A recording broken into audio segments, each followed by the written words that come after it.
So ito mga katropa, ano to, galing ng kasa ng Tarlac, pinapupunta sa atin. Kasa Yamaha Tarlac, pinadala via Lala Move itong Tri-City ni boss kasi na-stuck na matagal. Ngayon nagpalit sila ng bagong harness at bagong ECU pero walang injector. Ito pala yung ano, yung tatlong gulong ano.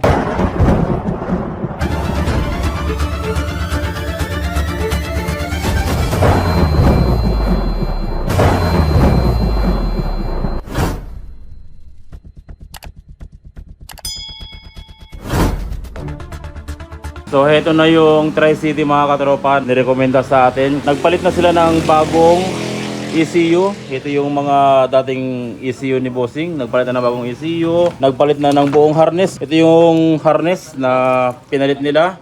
Pero ganun pa rin, ayaw pa rin daw lumabas nung kanyang injector or ayaw bumuga ng injector niya. So ito yung bagong harness na pinalit nila. Ito naman yung kanyang ignition coil. Kanya ba to pre or mukhang ano na no? Convert yan, nandito. Convert na. Hindi na siya original na ignition coil. Dito dapat nakalagay. Ah. Sa tabi ng radiator. Sa tabi ng radiator dapat nakalagay. Tapos yung coil niya aftermarket na. Oo, hindi siya yung original. So bagong harness wire buo, bagong ECU pero hindi gumagana yung injector. Kaya hindi nila mapaandar. Yung motor ni boss mga katropa, kung mapapansin nyo, medyo may karumihan o marumi siya, maraming lupa kasi natambak yung motor ni boss at gusto niyang ipabuhay. So ang gagawin natin, hubaran natin tong likuran, tapos yung battery, maglagay tayo ng battery. Tapos i-check natin yung kung ano yung kulang. Pero tanggalin muna natin itong upuan, lahat to para tignan natin kung ano yung kulang. So yun muna yung gagawin natin mga katropa. At since na walang battery sila boss, lagyan muna natin ng battery. Tapos doon tayo magsimulang mag-check kung ano ba yung mga wala o ano yung mga kulang dito sa motor ni boss. Bakit bago na yung ECU, bago na yung harness, wala pa rin siyang injector. So heto na mga katropa, yung motor ni boss. Inalis na natin yung kanyang upuan, yung tangke. Tinanggal natin dito para makita natin yung kanyang injector. So heto yung bagong harness mga katropa. Kung mapapansin nyo, yan, napakinis pa bago yung kanyang harness. Bago yung kanyang ECU, pero ang ini-issue ni boss dito ay walang lumalabas na gas or hindi bumubuga yung kanyang injector. Nakailang palit na sila ng injector, katulad nito.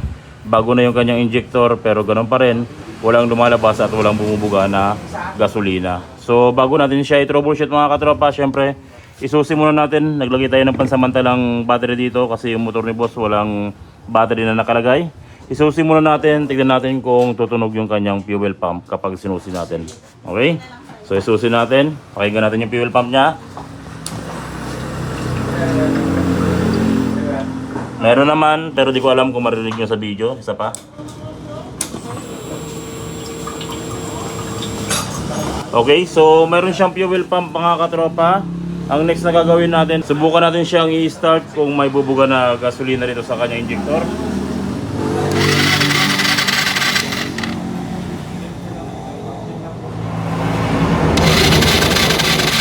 Kung mapapansin nyo mga katropa,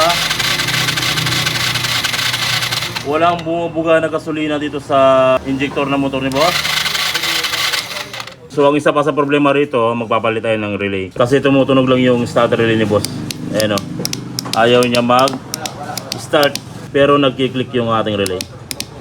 So ang gagawin natin para matuloy yung troubleshooting natin, gagamit tayo ng screw tapos i-direct muna natin yung ating starter relay. Parang ganito. Okay? Titignan natin kung mayroong kuryente. Bukod sa hindi bumubuga, baka wala rin kuryente. Diyan tayo, pasuyo ako ng ano, pa-direct to. Dito na lang siguro tong ano. Okay, sige. Tignan natin kung may kuryente. Sige. Isa pa. Okay. So, may kuryente naman mga katropa. At ang issue lang talaga rito ay hindi bumubuga ng gasolina. So ito yung lumang ECU niya mga katropa. Titignan natin kung matino yung lumang ECU niya. Diyan tayo makikisuyo uli ah. Tanggalin mo tong bagong ECU, tapos isalpak natin yung luma.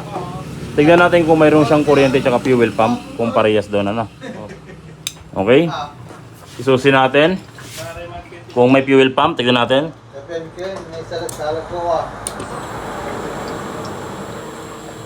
So parehas sila mga katropa, mayroon ding fuel pump. Ngayon i-check natin yung kuryente kung mayroon. Sige. Meron din. No. Isa pa. Okay. So ibig sabihin, parehas ng senaryo kahit na nagpalit sila ng bagong ECU, same lang din dun sa luma.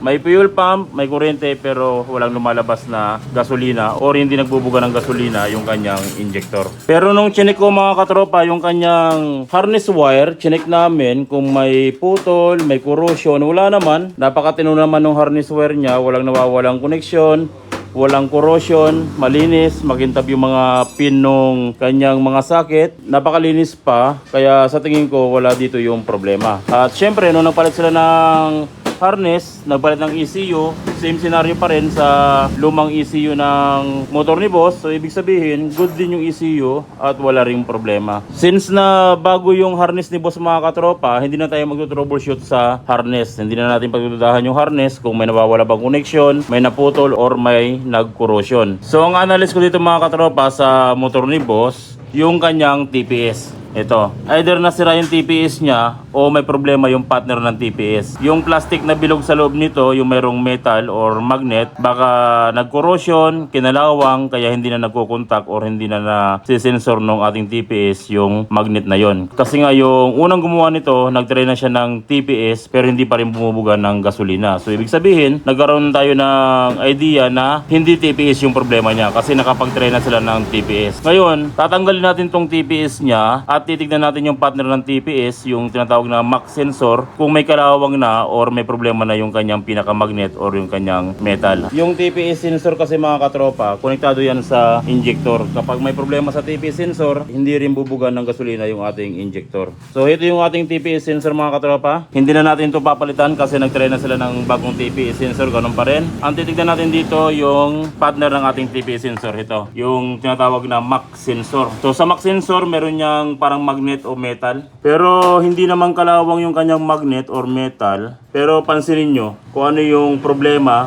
at ano yung pinagkaiba. Nakita ko na yung problema ng motor ni boss. Ito. Halika. Ito Jericho. Pansinin nyo ito mga katropa.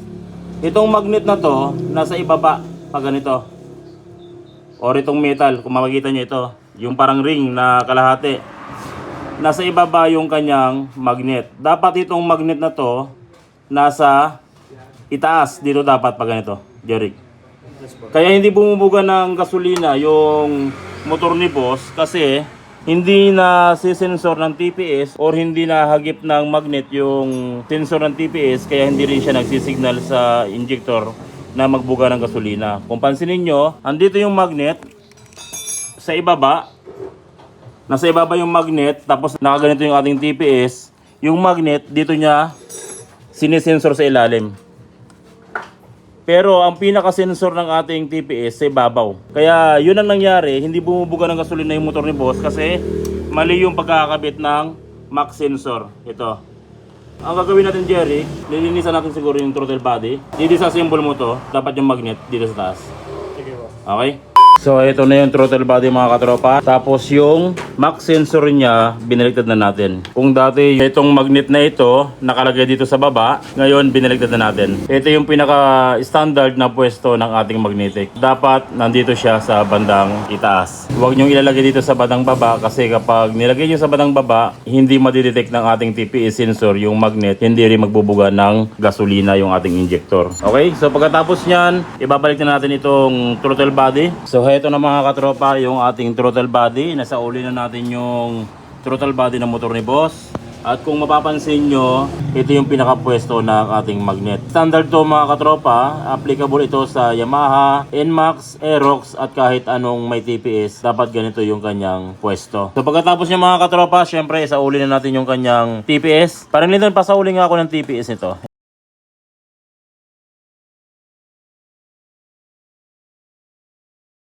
So, heto na mga katropa, naisauli na natin yung kanyang TPS. Ngayon, subukan na natin kung bubuga na ng gas yung kanyang fuel injector. Kung dati, hindi bumubuga ng gasolina, ngayon, nung naayos na natin yung Mach sensor niya, nailagay na natin sa tama, tingnan natin kung bubuga na ng gasolina. Pare, susi natin. Okay, nakasusi na. Pero may sunburn yung kanyang dashboard panel. Pero subukan natin siyang i-push button. kung magpo-push button, kung hindi, i-redirect na natin dito sa kanyang relay. Pre, tanggalin mo natin to. Baka pag bumbuga ng gas maglabas ng kuryente. Ma-disgrasya. Okay, isa lang, kahit isa lang. So, subukan natin i-push button. Nagki-click lang. Pare, ito na lang yung i-redirect natin tong dalawang tornilyo. Okay. Sige. Yan parang fountain Okay. It's alive! So, ibig sabihin, good yung ECU ni boss. Saka harness. Walang problema. At good yung harness. Walang problema. Ngayon, subukan natin to pre. Ilagay nga natin to. Alisin mo yung ECU na bago. Sige, ilagay mo lang dyan pre. Ilagay mo lang dyan. Itong luma. Subukan natin kung good. Para makumpirma natin. Tapos sige natin kung maglalabas ng Kurente. Hindi, maglalabas ng fuel. Sige. Yun Isa pa. Yan parang shower So yun mga katropa, good pa rin yung ECU ng motor de boss na luma. Good yung wiring, ang ibig sabihin. Good din yung TPS, may problema para yung Mach sensor. Nabaliktad nila yung Mach sensor. Pre, ilagay natin to. Isuksok natin, kasi sabi ni boss, halos 1 taon nang hindi umaandar. Ngayon subukan natin siyang paandarin. Sige pare, ilagay mo. Tapos yung niya pare, yung kuryente niya. Ito. Spark plug cap. Gentle. Gentle, may spark plug cap to? Walang spark plug cap? Wala. Sige, itutok mo natin dito. Tutok mo.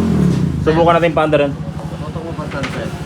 Sige. Sa stop. Ako magre-revolusyon, tapos paano yung Yan, lagay ko muna dito.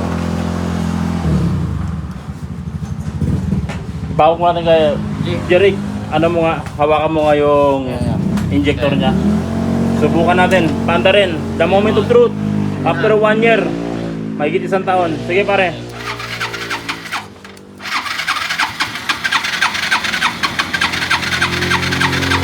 Ups. Okay, 1 taon kasi hindi umandar. Yung spark plug niya kaya okay pa. Sige. Sige lang. Up. Sige, ganyan mo lang pare Sige.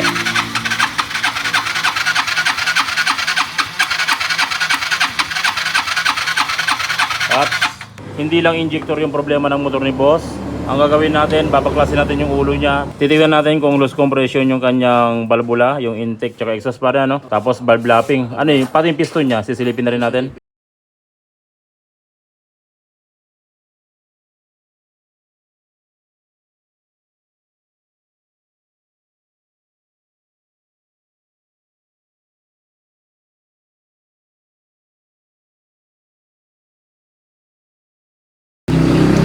Pare, kahit hindi mo pa natanggal. Pare na aninagan ko na basang-basa siya? Talagang singaw. Medyo. Nakikita ko yung niya, yung exhaust. Basang-basa. So ibig sabihin hindi niya nasusunog. Walang compression na nangyayari dun sa loob ng makina kaya ayaw umandar. Yun. Sumama pala yung sa ng radiator. Ito, tingnan pre. Yan basang-basa, walang compression na nangyayari. Gasolina. Lost compression. Sige, tingnan natin. Para makita ni Posing.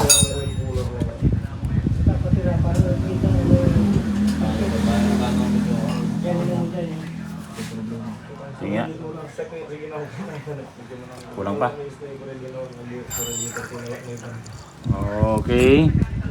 So, walang problema sa intake. Sa exhaust naman tayo, exhaust.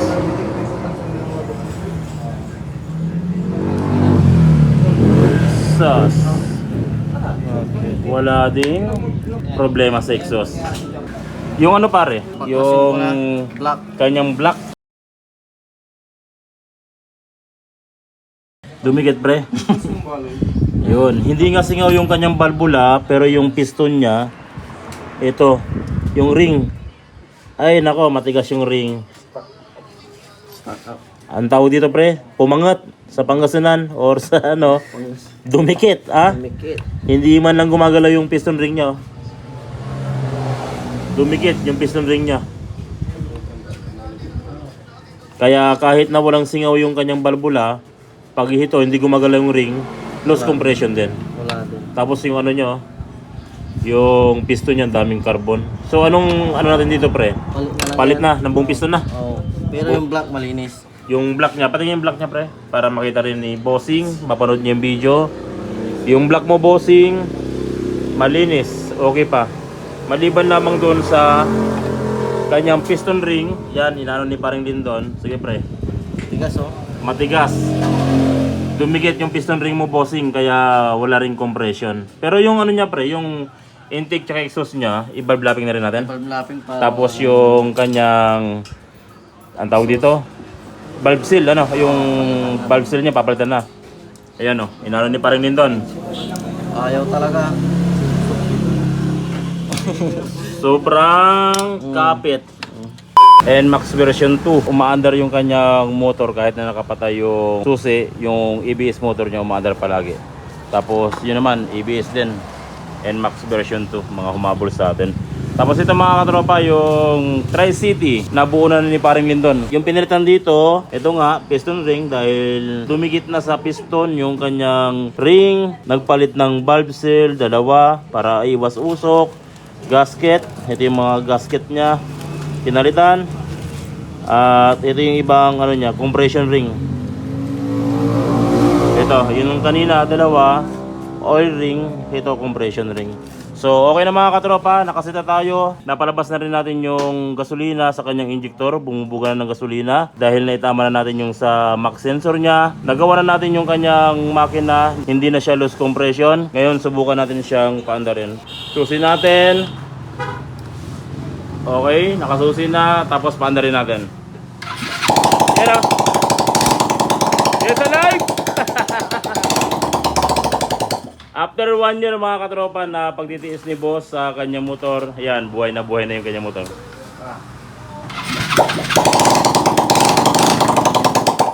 Okay na. So yun lang mga katropa, kung sakali naka-encounter kayo ng ganitong klaseng problema, nagpalit na kayo ng buong harness, ayaw pa rin magbuga ng gasolina yung kanyang injector, nagpalit na kayo ng bagong ECU, ganun pa rin, ayaw pa rin magbuga ng gasolina yung injector, yun lang yung dapat nyong gawin, i-check nyo dito sa kanyang TPS, either na may sira yung kanyang TPS o may problema dun sa max sensor, na durog na yung magnet niya or kinalawang o kaya naman nabaliktad nung mga gumagawa, kaya hindi bumubuga ng gasolina yung kanyang fuel injector. Pero ngayon, good na, pati yung makina tsaka yung kanyang injector.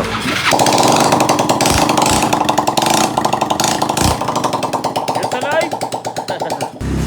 So yun lang mga katropa, kung sakaling naka-encounter kayo ng ganitong klaseng problema, ganyan yung dapat yung gawin para makaiwas kayo sa gastos at syempre mas makakatipid kayo. So yun lang mga katropa, maraming salamat sa walang sawang pagsuporta sa ating channel. Sana tuwing nanonood kayo nating video, marami kayo natutunan, nagagamit nyo sa inyong panganabuhay or sa inyong pag-DIY. Maraming salamat mga katropa, God bless at syempre, ingat palagi sa pagwa-wiring. Oh, salamat.